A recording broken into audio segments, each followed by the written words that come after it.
When you drive a Chevy, it's time for a fresh approach and a new perspective. And find the Chevy that's right for you. Find new experiences, find new roads. Chevrolet. Hey, welcome back to the Missouri Sports Network, MissouriSportsNetwork.com, where everyone has a home field advantage. And as always, brought to you by Liuna Labor's Local 663, who remind us, hey, drive safely in those work zones.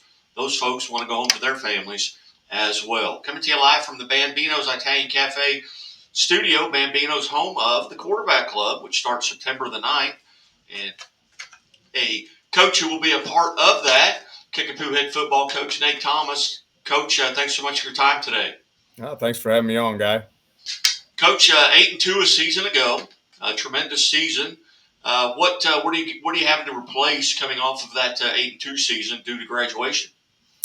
We graduated a lot of guys for sure. It was the biggest class that we've had up to that point. We had 27 seniors.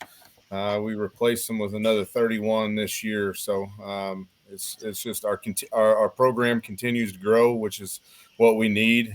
We just need numbers and those things to increase. And I think we've done a good job of that here in the past. So we've got 31 more seniors this year. We got 95 guys out, 10 through 12. And then we got 52 freshmen. So our numbers are really good right now. Outstanding. And over the summer, I know we had Coach Learman on from Liberty North a few days ago, and he talked about you guys getting together over the summer. What was outside of that, and you can conclude that as well, but what was the summer like for the Chiefs? It was busy for sure, just like it always is. We go through June and we just do some 7-on-7, and we bring some schools in over here, and we try to limit how much really football stuff that we do. The weight room's big that month, and then this past month in July, just like everybody else across the state, we're in camp, and we hit it hard for those 3 weeks, and we finished that last week of camp just like we have the last couple of years, where we've traded back and forth with Liberty North. They came to us last year. They just spend the night in the gym. So it was our turn to go up there to them. And we just have a little 2-day camp, go up, practice at night so the heat isn't an issue, and practice till about 9:30, 10 o'clock, and then put them to bed. And we get up really early the next morning at 7 a.m. and hook it up again. And, I think it's been something that's really, really good for us. Those guys are the defending Class 6 state champions. For us to get that kind of look this early in the season, I think is very important to our program. We're almost 2 weeks into the fall practice. What's practice been like? Are you guys relatively healthy at this point? Well, somebody made a deal with the devil with this weather that we've had the last 2 weeks. I mean, we went out, we had the practice before school today with the worst day in football with pictures today. So we went at 6 a.m. and we had coaches in pants and hoodies. And I mean, it was 58 degrees this morning when we went out there. So our guys are kind of spoiled right now. The last couple of days have been, high 70s and a nice little breeze. And I think it's going to come crashing back to reality. It looks like on Sunday, and we're back into the kind of the normal August weather, which is what we need, because we know at some point it's going to get hot again. We need to be able to practice in that and be able to acclimatize ourselves to what kind of environment that we're going to be playing in on a Friday night. As you head into the jamborees, obviously with the large senior class that you graduated a year ago, what are some goals as you head into this outside of everybody I've asked this question to says, number one, stay healthy. Yep. Coming out of it, but what are the Chiefs' goals going into a jamboree this Friday night? I think we still have some boxes to check off. With Chase Hamey graduating, our senior quarterback last year, and moving on to Evangel, we got 2 guys that are fighting for that spot right now. So we're still in evaluation mode and grading everything, and those guys are fighting for that job, as well as a couple other positions within our football program right now. It's just one more evaluation tool that we use as coaches to try to put the best 11 guys on the field come week 1. Obviously, you want to be healthy, and then having the luxury of going up against Nixa and Ozark and 2 really, really good programs. It kind of gives you a barometer of where we're at and where we need to be and within our program as we head into week 1. Talking about your schedule, obviously it has changed drastically. The Ozark Conference has disbanded, I guess, so to speak, and you guys have went into the COC. Are there games that you're really looking forward to? I mean, maybe teams you haven't seen. Maybe you go back to your alma mater and you get to play there. But what are some other teams that you're looking forward to playing that you haven't had the opportunity to play since you've been at Kickapoo?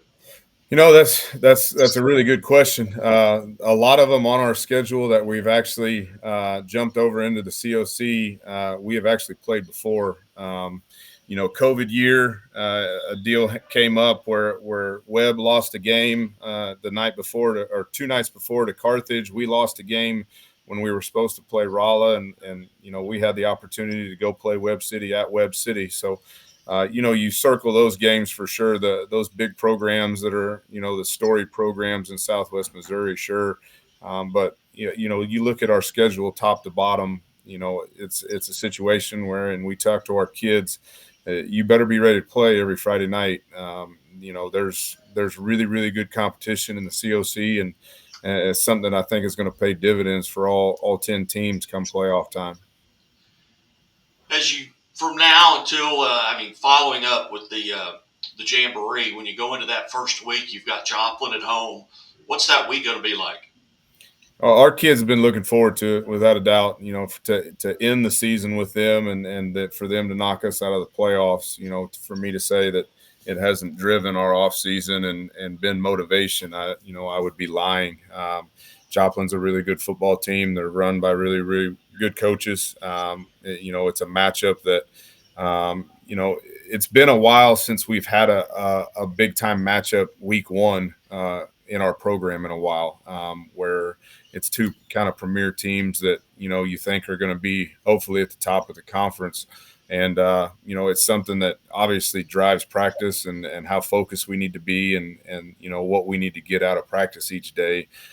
You focus on that and you talk to the guys about how important every day is.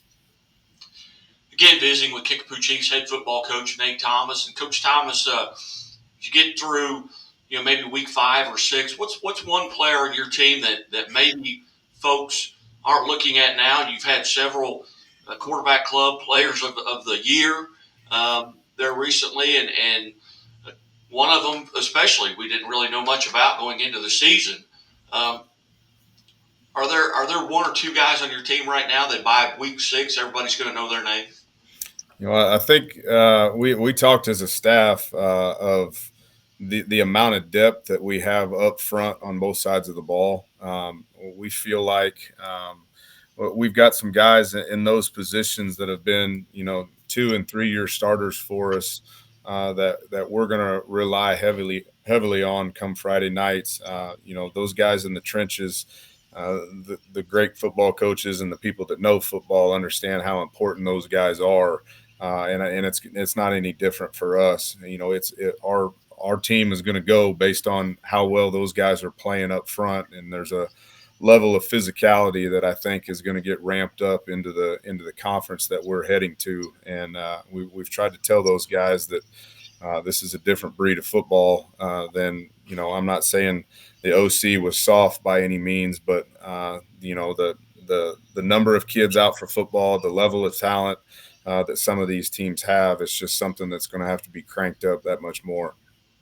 Outstanding, and it's you talk about the Ozark Conference. Well, 2 of the best teams in the Ozark Conference in recent years with Lebanon and Joplin. They were formerly of the Ozark Conference, but they're both on your schedule. And then you had a Webb City and a Carthage and Nixa, Republic, teams that are perennially there in the postseason. But Coach, again, thank you so much for your time today. Best of luck, and I know we'll get to talk to you throughout the season, and we'll see you at the quarterback club in September. Sounds good, Guy. Thank you very much. You bet. Nate Thomas, Kickapoo Chiefs head football coach.